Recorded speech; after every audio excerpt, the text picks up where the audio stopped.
Welcome to Shante's Corner, where we're here to encourage, support, and uplift each other. So today I want to talk to you guys about why I started writing. I started writing my senior year of high school, and the first poem I wrote was called What Makes Me Different. And that was a poem that I wrote that was dealing with the rejection that I felt as a young girl who was not only blind but also dealing with weight issues due to the blindness, and just feeling a lack of self-worth. And so that's where my poetry began. Like I said, that first poem was called What Makes Me Different, and I actually released that one that same year. That was my first time actually publishing anything.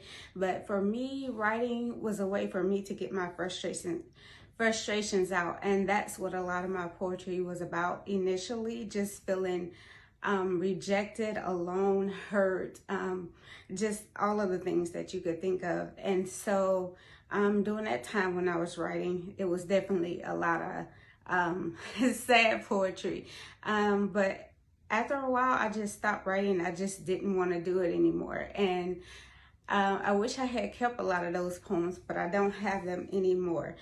And I started writing again once I moved to California and began my relationship with Christ. I started to enjoy writing again. And now as I write, it's more so from an encouraging standpoint than just dealing with the frustrations of what I feel is going on with my life. So I'm here to tell you to stay encouraged. Don't give up on your dream.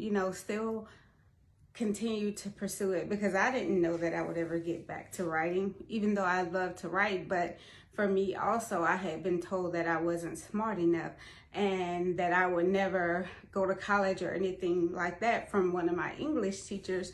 So when you're dealing with a lot of the rejection, it belittles you, and you think how could I do that? They said I'm not smart enough for it. So today I want to encourage you to not let that hinder you, to not let that keep you in bondage, but to let it motivate you and push you toward even more toward what you want to do with your life.